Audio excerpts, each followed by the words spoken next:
Dear students, welcome in my channel Learn Maths with Manoj Sharma। आज हम first chapter के जो हमारा सेकंड टॉपिक है दैट इज़ अंक गणित की आधारभूत प्रमेय, उसके बारे में आज हम डिस्कस करेंगे। तो let's come to the point. आज का जो हमारा फर्स्ट टॉपिक है दैट इज अंक गणित की आधारभूत प्रमेय, the fundamental theorem of arithmetic. अब ये थ्योरम क्या कहती है? प्रत्येक भाज्य संख्या को अभाज्य संख्याओं के गुणनफल के रूप में व्यक्त किया जा सकता है तथा यह गुणनखंड अभाज्य गुणनखंडों के आने वाले क्रम के बिना अद्वितीय होता है। Means every number is expressed as product of its prime factors।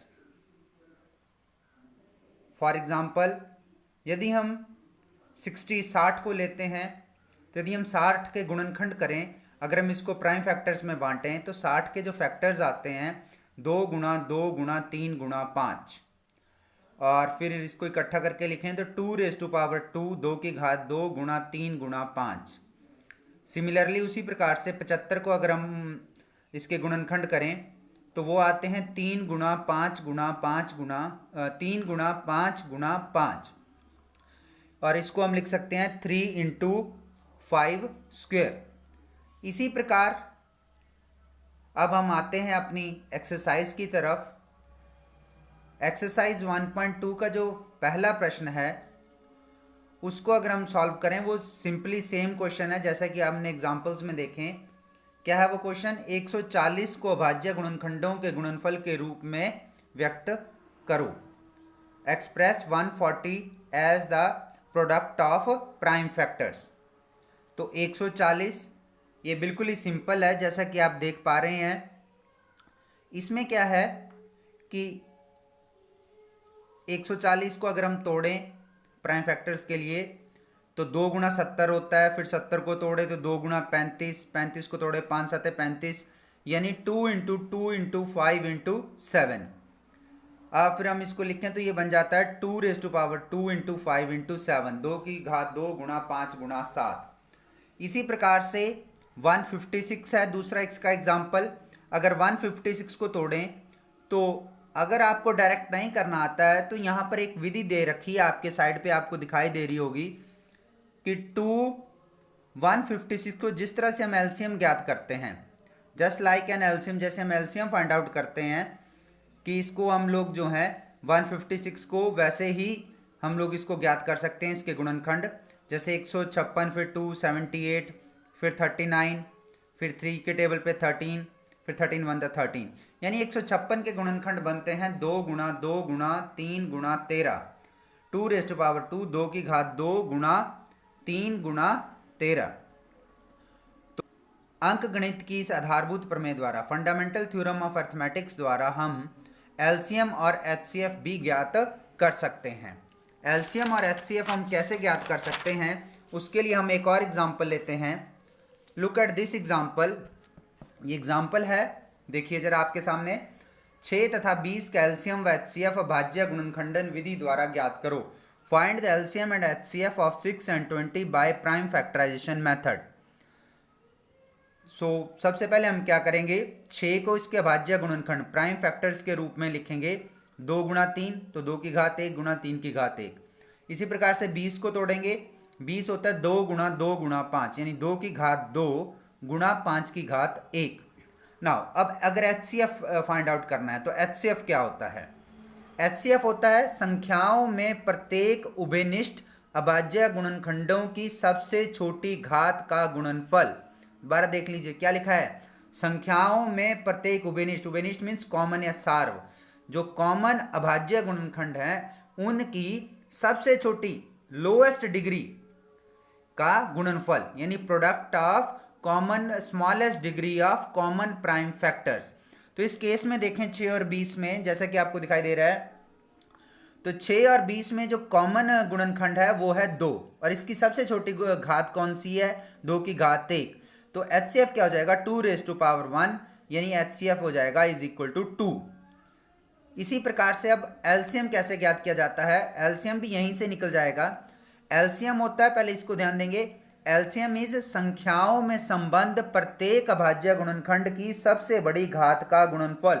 ये इससे थोड़ा सा बिल्कुल विपरीत, एलसीएम लोएस्ट कॉमन मल्टीपल, तो एचसीएफ था हाईएस्ट कॉमन फैक्टर, यानी product of each prime factor with highest degree. तो यहां पर अगर हम एलसीएम देखें तो यहां पर जो सारे फैक्टर्स लेने हैं, जैसे 2 कॉमन था तो उसका जो सबसे बड़ी डिग्री है वही लेनी है, यानी 2⁻2, और बाकी कौन कौन से फैक्टर्स बचे? 3 एंड 5, इनको मल्टीप्लाई कर दीजिए और हमारे पास आता है 2 की घात 2 यानी 4, 12 5 60। तो यहां पर हम लोग, आप लोग एक और ध्यान देंगे, यहां पर देखिए, यदि मैं HCF आया हमारे पास और LCM आया, उन दोनों को मल्टीप्लाई करूं और जो गिवन नंबर्स हैं 6 और 20 इनको मल्टीप्लाई कर दूं तो ये दोनों इक्वल होते हैं। चेक कर सकते हैं आप, देखिए HCF इंटू LCM, HCF आया था 2, LCM आया था 60, मल्टीप्लाई कीजिए 120। नाउ प्रोडक्ट ऑफ 2 नंबर्स, दोनों संख्याओं को गुणा कीजिए, 6 इंटू 20, ये भी 120। तो ये हमारे पास एक बहुत ही इंपॉर्टेंट गुण है, प्रॉपर्टी है, और इससे रिलेटेड क्वेश्चन जो है बोर्ड के पेपर्स में पूछा जाता है।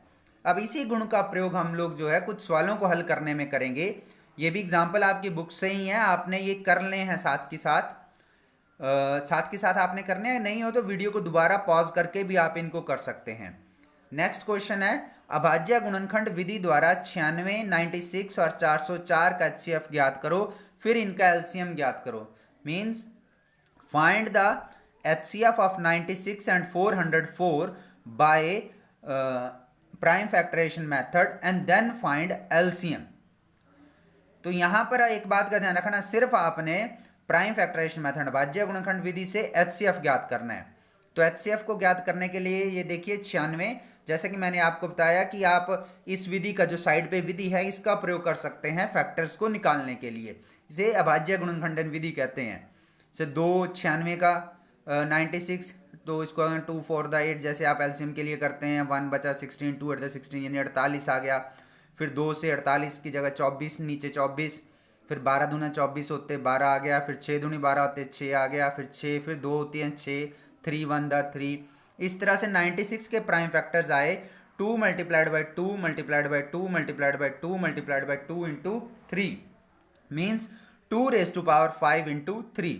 सिमिलरली उससे नीचे आप देख रहे होंगे 404 का भी प्राइम फैक्टर्स फाइंड आउट किए गए हैं, ज्ञात किए गए हैं। 2 404, फिर 2 से करेंगे 202, फिर 2 से करेंगे 101, 101 अभाज्य संख्या है इसलिए 101 ऐसे ही आ जाएगा। तो HCF जो आया 96 और 404 का, हमने पता था कि जो कॉमन फैक्टर्स हैं उनकी सबसे छोटी डिग्री, तो कॉमन फैक्टर यहाँ पर सिर्फ 2 ही है और इसकी सबसे छोटी जो घात है वो 2 है, तो आगे 2 की घात 2 यानी 4। अब एलसीएम ज्ञात करने के लिए जो हमने पहले वो गुण सीखा था, क्या गुण सीखा था कि HCF गुणा एलसीएम बराबर है संख्याओं का गुणा, यानी प्रोडक्ट ऑफ नंबर्स। तो हम यहां पर इसको लिख देंगे 4 into LCM is equal to 96 into 404। तो इस तरह से क्या हो जाएगा, एलसीएम आ जाएगा हमारे पास, 4 इधर मल्टीप्लाई हो रहा था, दूसरी साइड जाके डिवाइड हो जाएगा। इस तरह से आप इसको सॉल्व करेंगे, कट करके 101 आ जाएगा, तो 96 को 101 से मल्टीप्लाई करेंगे तो we get LCM 96 and 404 is equal to 9696, 9696। तो इसी प्रकार से जो आपकी प्रश्नावली 1.2 है उसके प्रश्न जो हैं 1 से 4 हल होंगे। अब अंक गणित की ये जो आधारभूत प्रमेय है इसका एक और उपयोग है, there is another use of this fundamental theorem of arithmetic. उसको करने के लिए हम लोग यहाँ क्या देखते हैं, उसके लिए फिर एक एग्जाम्पल लेते हैं, एग्जाम्पल से आप लोग क्लियरली इसको अंडरस्टैंड कर पाएंगे।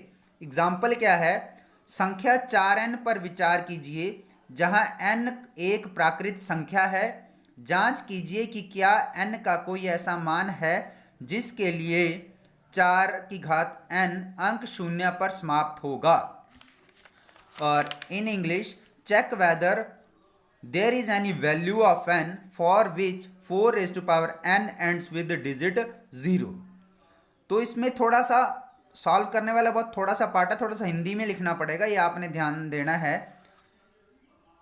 अब यहाँ पर पहले थोड़ी सी इसकी थ्योरी को समझ लेते हैं। जैसा कि आप लोग सभी जानते भी हैं, अगर कोई संख्या शून्य पर समाप्त होती है, आप सोच भी सकते हैं, जैसे 10 है, शून्य पर समाप्त होता है तो 2 5 10, एक फैक्टर 5 जरूर आता है। 20 ले लीजिए, 20 को अगर शून्य पर समाप्त होना है 4 5 20, वहां पर भी एक फैक्टर 5 आया। 30 ले लीजिए, 6 5 30, एक फैक्टर 5 आया। राइट, इसी प्रकार से कोई भी संख्या अगर शून्य पर समाप्त होती है तो उसे 5 से विभाज्य होना जरूरी है। और for any number 4n end with digit 0 it is to be divisible by 5। इसका अर्थ हुआ, दूसरे शब्दों में कहें, जो संख्या शून्य पर समाप्त होती है उसका एक अभाज्य गुणनखंड 5 होता है। The number which ends, this means prime the numbers which ends 4 ends at 0, it ends with the digit 0, it is to be divisible by 5। ये आपको समझ आ गया। अगर अब हम इसके प्राइम फैक्टर करें 4n के, तो हमारे पास आता है 2 × 2n यानी 2n यानी 2n। यहां से हम देखते हैं कि यहां पर केवल जो अभाज्य गुणनखंड है वो केवल 2 है, अब 5 तो है नहीं। इट मीन्स 4 की घात n में n का कोई भी ऐसा मान नहीं है जो 4 की घात n अंक शून्य पर समाप्त होगा। Therefore there is no value of n for which 4n ends with digit 0। Similarly एक और एग्जांपल ले लेते हैं। वैसा एग्जांपल है 6 की घात n। यदि 6 की घात n को करें तो आपने क्या करना है, सॉल्यूशन करने का तरीका क्या, आपने कुछ नहीं, आपने डायरेक्ट लिखना है 6 की घात n के भाज्य गुणनखंड प्राइम फैक्टर्स ऑफ 6n। सो क्या आ जाएंगे, 2 × 3n, 2n × 3n। यहां पर भी 5 भाज्य गुणनखंड नहीं है, अतः n का कोई ऐसा मान नहीं जो 6 की घात n अंक शून्य पर समाप्त होगा। For any number 6n to end with the digit 0, it is to be divisible by 5, but 6n is equal to 2 × 3n यानी 2n × 3n। here also no prime factor is 5। आप देख पा रहे हैं कोई 5 प्राइम फैक्टर नहीं है। therefore there is no value of n for which 6n ends with the digit 0। so this was ये हमारा आज का टॉपिक था। इसमें हमने अंकगणित की आधारभूत प्रमेय को सीखा। इसके 2 अनुप्रयोग सीखे। एक अनुप्रयोग था कि एलसीएम और एचसीएफ कैसे ज्ञात करना है, और दूसरा जो अनुप्रयोग था वो था कि किसी भी संख्या का शून्य पर समाप्त होगी या नहीं होगी उसे कैसे ज्ञात किया जा सकता है। राइट